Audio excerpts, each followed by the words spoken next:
بەڕێزان دووبارە سڵاتان لەبێت بەردەوامی لەگەڵ زۆر بەڕێز مامۆستا جەعفەر بۆ قسەکردن لەسەر مێژووی دروستبوونی ڕێکخراوی ئەخڵی سوور. مامۆستا جان بەر لە پشووەکە من پرسیاری ئەوم کرد کە جەمالی عەلی باپیر و ملازم جوامێر دوو لەو کەسایەتیە شارەزایە بن کە لە بواری سەربازیە شارەزاییان هەیە فترەیەک ئەیان نێرنە شارباژی ڕوودواتر بۆ قەرەداخ و ئیدی لێەوە لە ڕێگەی ئارام جەلالەوە بەنامەیەک دێنە بەخات چۆن کاتە کاک شێد عەلی عەسکەری لە شاغ بووە دکتۆر خالد لە شاغ بوو زۆر لە شاغ بوو ئەمجار حەمێ حاج مەحموود عەلیشی بەس ئەمن لە شار بوون ئەنێرنێنە دەرەوە لە ئەمانە لە 76 و هاتبوونە دەرەوە بەڵێ لە 76 بڵێ چۆن ئەگەنە بەغا ینی ئەو نامەی ئارام جەلال من نازم چۆناتە بەغا بەس کە هاتن کە جوامێر هاتبوو پەیوەندی کردبوو پەیوەندیشان بە کاک عیماد کردبوو لە سەرەتا کاک عیماد کە ئەو خەبەرانەی بۆ من هێنا من یەکسەر ڕۆیشتم بۆ بەغا چونکە جوامێرم بینی تر ینی زۆربەی کات بە دوور و درێژی حەزمە کرد بەڕاستی بە تەواوی تێبگەم ئەو کاتە نەمەزانین تا ئەو چرکەیە ئاستی خەباتی پێشمەرگایەتی چۆن لە شاخ هەروە بیست بووم نەمەزانین بزەبت چەند مەفرەزە دروست کراوە هێزی پێشمەرگە چۆنە زیاتر دەنگ و باسەکەم لە کاک جوامێر و ئەبیست ئەو جار بێگومان پێشم وت ڕێی ئێمە چییە لەسەر هەموو مەسەلەکان مەسەلێکێک لەوانە من بە سەراحەت پێم وتم ئێمە لە ئەنگری ئەوە نین کە خەڵک کوژرێ لە بەغا لەبەر یەک سەبەب وتم لەبەر ئەوەی من خۆم ڕێخستنم بەلاوە گرنگە وتم خەڵکەیە کوشتنی زەلامی بەلاوە گرنگە وتم ئەمە ئەوێ ڕێخستن بکاتە قوربانی عەمەلیەیەکی عەسکەری ڕەنگە خەڵکی زۆر تیا بچێت و ئەنجامەکەشی ئەوە نییە بەڵام ڕێخستن زۆر گرنگە تۆ ڕێخستن تەبێت لە هەر شوێنە بێ ئەو ڕێخستن ئەتوانێت هەموو شتت بۆ دروستکە بەڵام بە کوشتنی زەلامێک نە ڕۆڕۆی مێژوو ئەگۆڕێت و نە هیچ شتێکی ئەو تۆ ڕۆدا کاتێک ملازم جوامێر ئەکرێتە ئەم مەفرەزە لە قەرەداخ دواتر لە ڕێگەی ئەوە نێرێ بۆ بەغا ئەم بیرۆکەیە خواستی خۆی بوو کە مەفرەزەیەکی دەستبەشێن لە بەغا دروستکەن یاخود ئەم بیرۆکەیە هی شاسوار جەلال بوو ئارام من نازانم لە ئەوانەی کۆمیتەی هەرێمەکان کێ لە ئەنگری ئەو بووە لە ناو بەغا من تایسە ڕاستیکە لە کەسم نەپرسێنە لە کاگارام خۆیم پرسیۆنە لە کاک سالارە لە کاک بەختیانە لە کاک ئازاد کێ ئەوە بووە ڕاستی من پێم خۆشەیەکێک لەوان خۆیان باسی ئەو بکەن نەک من بە ناوی ئەوهەنە قسە بکەم چکە ئێمە ئەو کاتە پەیوەندیمان ڕاستەخۆ لەگەڵ کاک ئارام خۆیە بووە لەگەڵ کاک ئارامە پێمان باش بوو ینی هەڵۆی سوور ینی هەر کارێک هەر جم و جوڵێکەکە بە ئاگاداری هەرێمی پێشڕەو بێ کاک ئارام ئەویست هەڵۆی سوور لە ژێر سەرپەرشتی خۆیان بێت یان کۆمیتە هەرێمەکان بێ ئەبەو شێوە ئەو بیرە کردو ئێمە بەو شێوە بیرمانە کردەوە یەکەمین جار ڕازی بوو بەوەی کە ئێمە ڕێی خۆمان بۆ نووسی لەسەر شێوەی کارکردنی ئەوان کە جوامێر نامەکەی بردەوە دوای ماوەیەکی کەم هاتەوە وڵامی هێنایەوە ئەڵێ دوای بڵێن 16 حوزەیرانی 1970 کە عوسمان هەمەفاقی تیا کوژرا ئەو کاتە کاک ئارام ڕێی خۆی گۆڕی بوو ئەڵێ یان ئێوە هیچ پەیوەندیەکتان بۆوانە نییە ئەوان هێزێکی سربەخۆن لە سەرانسەری کوردستان کاری خۆیانەکەن دەستی خۆیانەوە شێنن بە هیچ شێوەیەک پەیوەندیان بە ئێوە نییە بەس تەنها بۆ هەندێک پرس و ڕاو یارمەتی و شتیوە ئێمەش ڕاستیەکەی وتمان ئێمە ئەمەمان قوبولیتە بۆ مناقەشات لەسەر ئەو نقطەیە کە من پێم وایە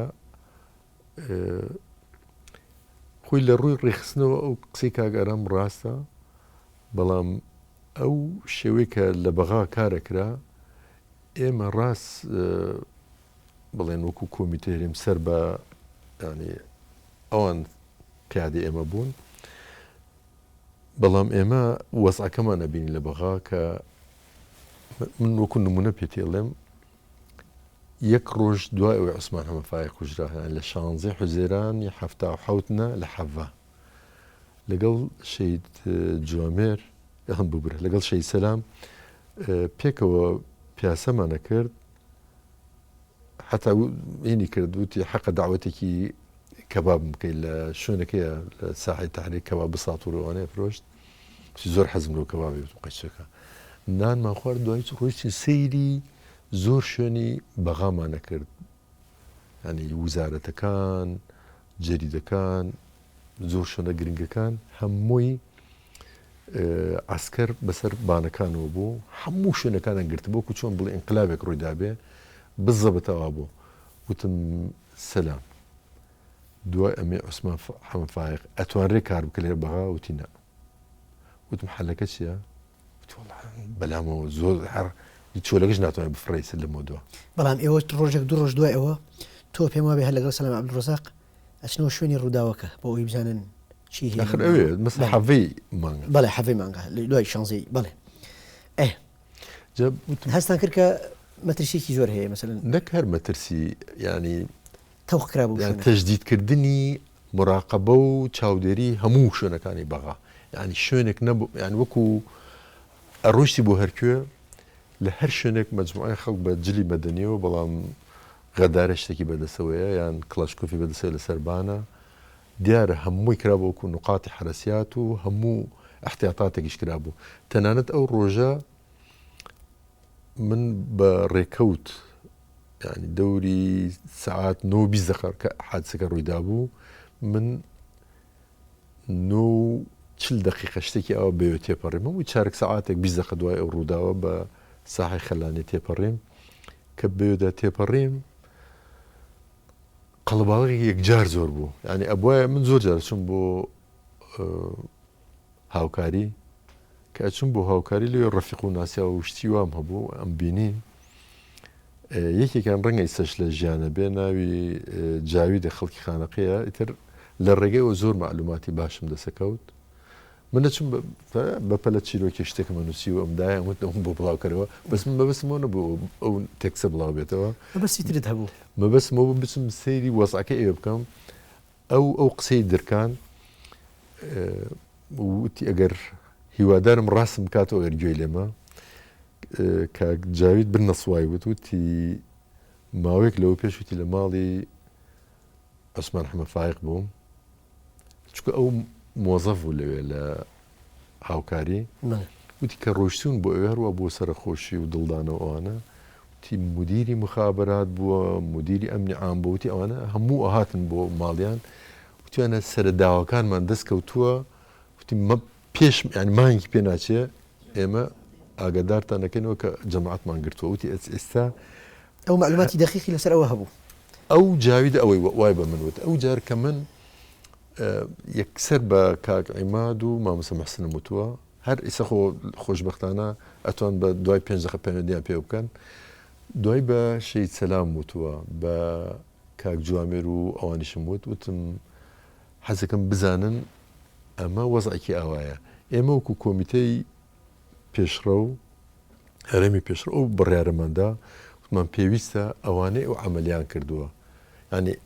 هەڵۆی سوور یان نەکو خۆی هەڵوەشێتەوە بەڵکو ئەوانەی ئەندامەکان بێنە ئەم لاوە بچن بۆ شاخ کۆمەڵی خەڵکی ترماندانا یەکی ئەوەی کە تاقە کەس هێشتمانەوە حەمید ئەکبەر بوو وتمان کاک حەمید بمێنێتەوە خەڵکی ترماندانا بوو ئەوانە هەستن بە هەمان کار هەر کارێکی چالاکیەک بێ هەر شتێک بێ ئەوان کارەکان بکەن بەس ئەمەکانی تر بڕۆم بۆ شاخ و لێ بمێنەوە بیرمە هەر چەند ڕۆژێک دوای ئەو حادسەیە دوای 16 حوزەیران شەید جوامێر شەید سەلام کازم لەگەڵ چەند کەسێکی ترە بوون سەلمان و ئەوانیش هاتوون بۆ سلێمانی یەک دوو هەفتەیەک مابوونەوە ئەوەی پێ نەچوو کاک عیماد بینی و تێزانین چی ڕوویداوت منەوەڵە وتی جەماعەت هەر هەموو هاتنەوە بۆ بەغا من ڕاستەکەی هەیەڵێ ینی زۆر بێتاقەت بووم نەمزانیم ینی بڵم چی بکەین چونکە پێچەوانەی و بڕیارە بوو کە ئێمە دامانە و دڵنیاش بووم تووشی کارەساتی گەورە بن 16 حوزێران بۆ 16 ئاب ماوەکی زۆر کەمە هەر بەڕاستیش وابوو هیچ بەئێمانەوە ئەیانە چی بکەن ڕۆیشتم نووسمان عملیە بکەن یعنی لەو عملیەوە ئیتر دیار بوو ئەگیرێن یا گیرا بوون هەمویان باشە بەر لەوەی باس لەگرتنکە بکەین ئەوترێ ئەوەی کە سەرپەرشتی هێنانی چەک و کەلوپەلی ڕێکخراوەکی کردووە لە بەغا سەلام عەبدوڕەزاق بوو بەڵێ چەند ڕاست ئەمە ئەو سەرپەرشتیاری سەلام کوڕێکی تا بڵێ بە جەرگ و بوێر و ئازا و ئینسانی وا پاک وا مرۆڤی بە ئەدەب وا بە ئەخلاق لە هەموو ڕۆیەک و ئینسانێکی نمونەی بوو و زۆر ئاسایش بوو یعنی هەر شتێکت پێوتە بشی زانی بە 100% کوژرەی گوێ نەدای سەبارەت بە بارودۆخی دەستگیرکردنی ئەو مەفرەزەی ڕێکخراوی هەڵۆی سوور دەوترێت ملازم جوامێریشێک بۆ لەو کەسایەتیانی کە ئەزمونێکی سەربازی باشی هەبوو لە کۆلێژی سەربازی خوێندوویەتی ئەفسەرێکی دیاری سوپا بووە لە شۆڕشی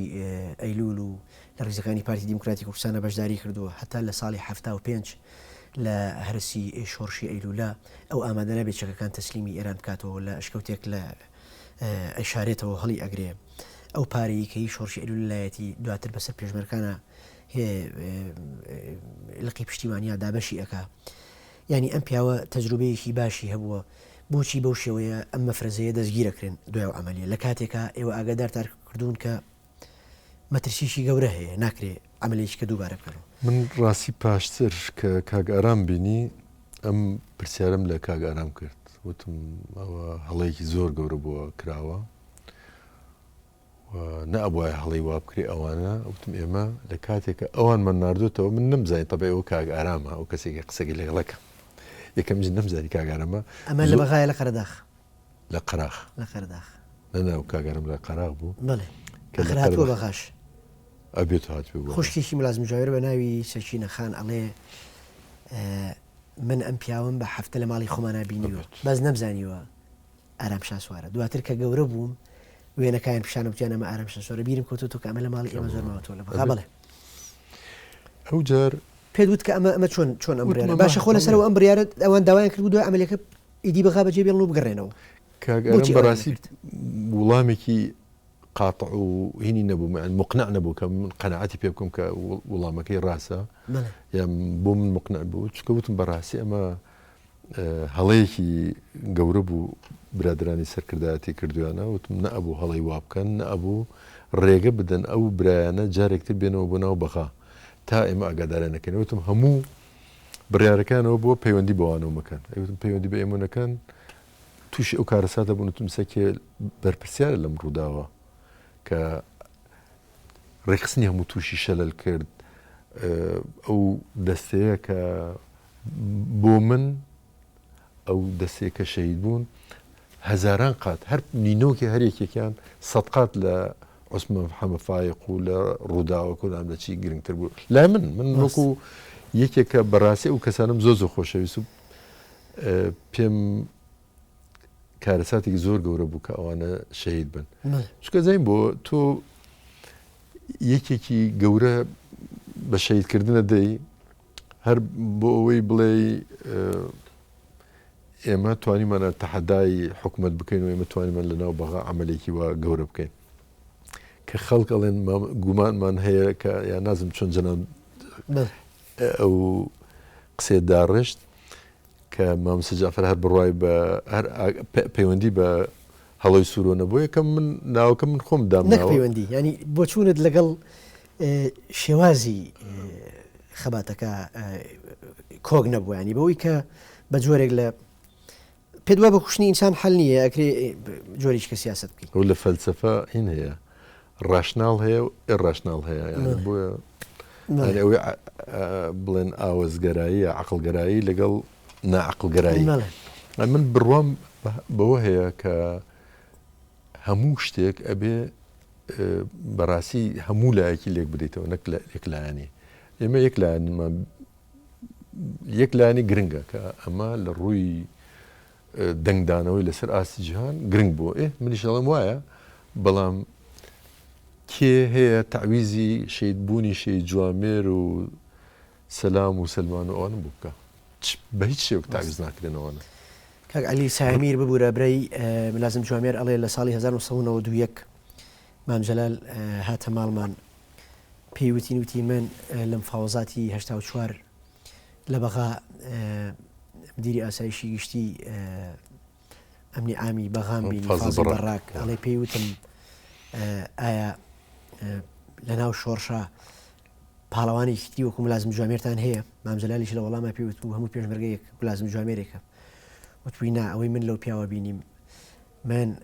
ئەمتوانی ئەمنێتی هەموو عێراق لە فاوە تا زاخۆ بگرمە دەست بەڵام نەمتوانی ملازم جوامێر بگرمە دەست و لە زیندانەکە هەڵات باسی پاڵەوانێتی ئەوی کردو. بەتاکید ئەمە خەسارێکی گەورە بوو بۆ ئەو ساتەوەختی ڕیزەکانی کۆمەڵە و شۆڕشی کورد. بەڵام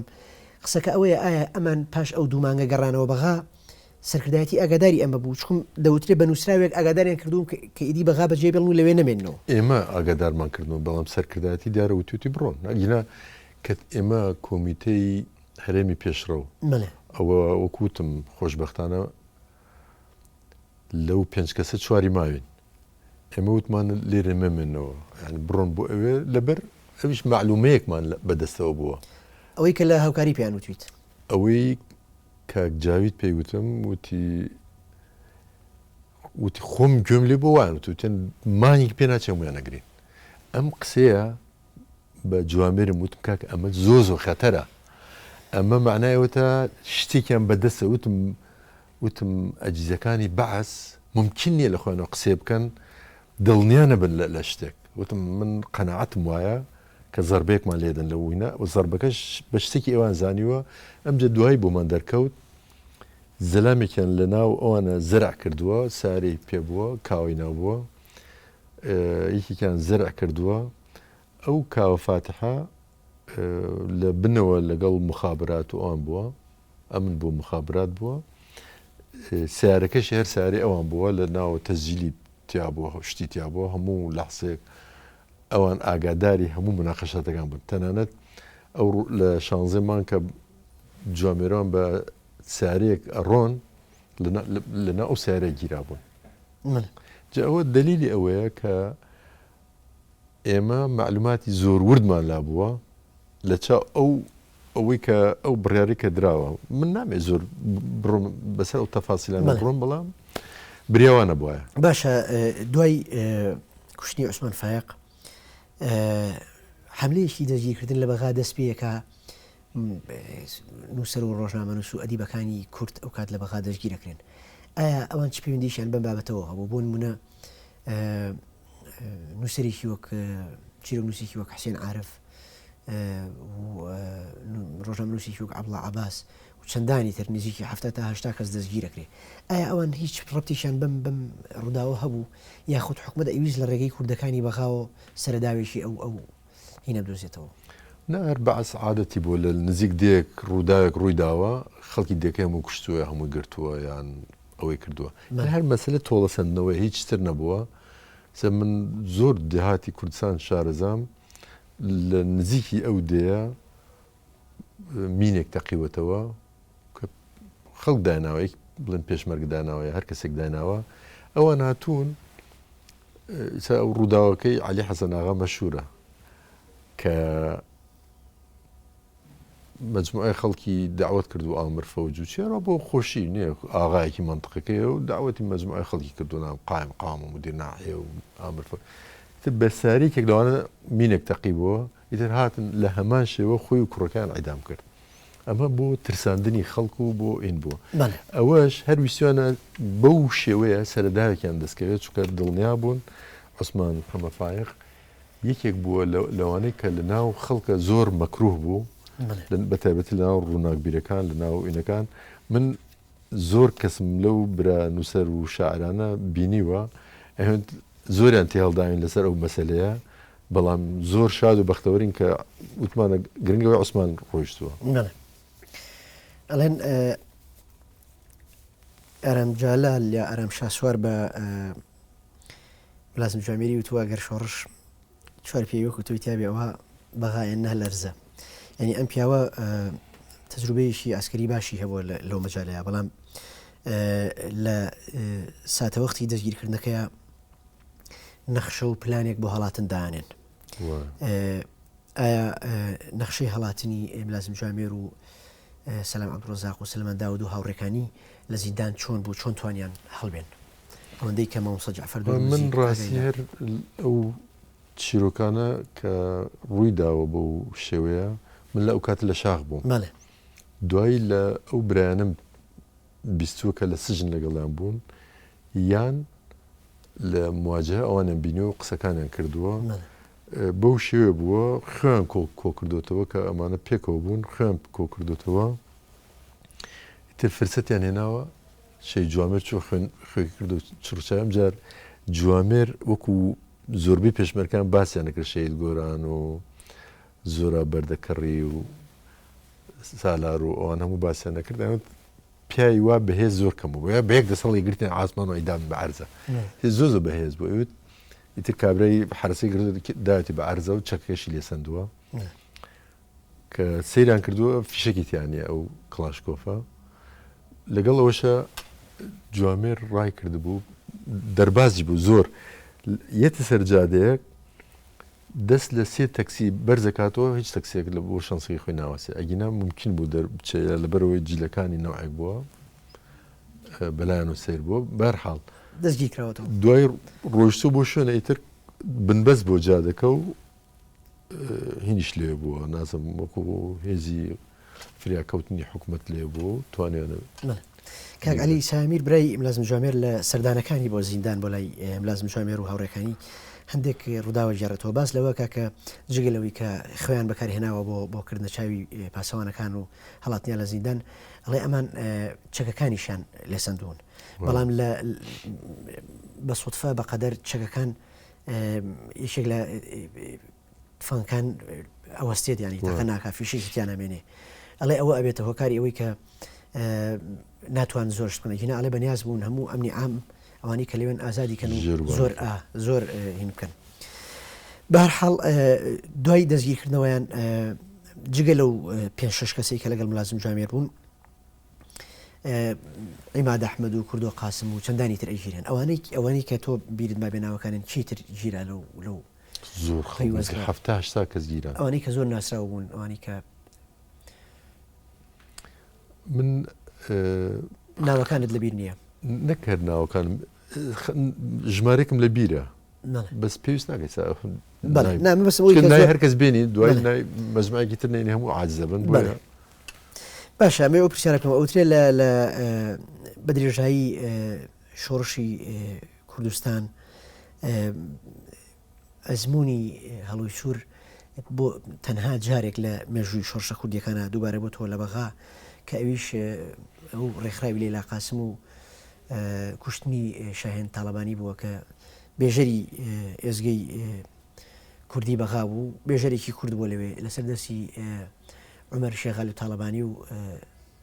ئەکبەر حەیدەر ئەگەر ناوەکەم بە هەڵە نەوت بێ عومەری شێغالب و یەکی شکەشکە پێم وابێ ئەکبەر حەیدەرە ئەگەر ناوەکەم هەڵ نەوت بێ یعنی لە مێژووە شتی وە دووبارە نەبووە لە مێژووی شۆڕشەکان کە لە بەغا هێزێکی دەستبەشێن فەرقێک لە بینی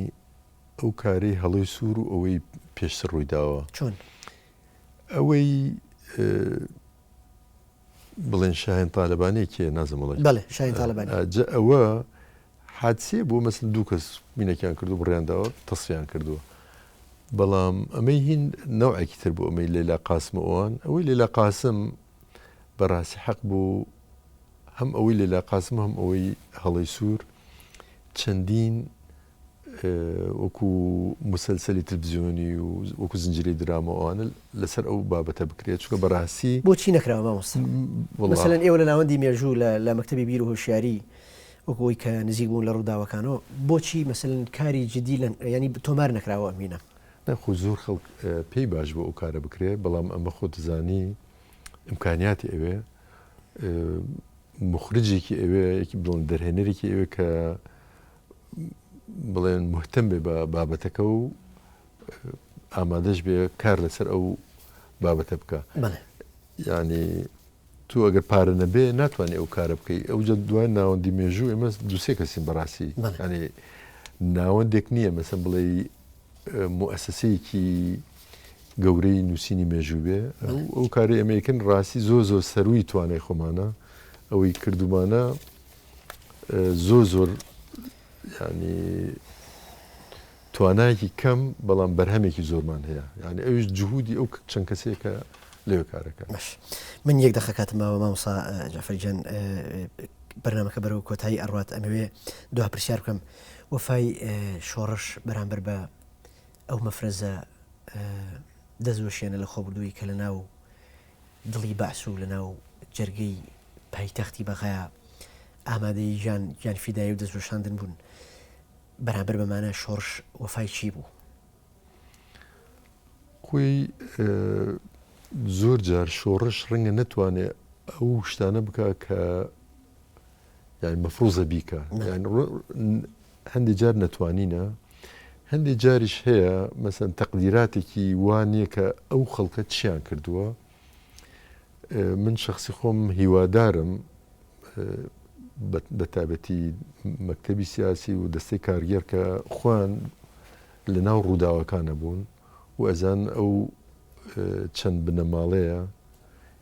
کە چ تەسحیاتێکیان داوە و کەسانێکن ئێستش هەر لەگەڵ یەکێتی نیشتمانی کوردستان کارەکەن و کەسانێکی زۆر بنەماڵەکانش هەموو خەڵکی مزەحی و ئینسانی دڵسۆزن حەق بوو من لە کۆڕێکە کە پار کۆڕێکمان بەس لە خانەقی بۆ یادی شەیدانی هەڵی سوور هەمان قسەم وتم من خۆم هەستەکەم کە ئێمە تەقسیرێکی زۆرمان هەیە بەرامبەر بەو کەس و کارە کەسکاری ئەو شەیدانە و بێ زیاتریان بۆ بکرێ و هەرچیشیان بۆ بکەین هیچمان بۆیان نەکرد. زۆر بەڕێز فازیل کەریم ئەحمەد ناسرا و مامۆستا جەعفەر ئەندامی سەرکردایەتی ئەندامی مەکتەبی سیاسی پێشووی یەکێتی نیشتیمانی و ئەندامی کۆمیتی ناوەندی پێشووی کۆمەڵی ڕێزدەنا سوپاس بۆ بەشداری لە بەرنامەکە ڕێزان دیدارەکە کۆتایی هات تا میوانێکی تر و تەورێکی تر بەخواتان نەسپێنی خواتان لەگەڵ سوپاس مامۆستای.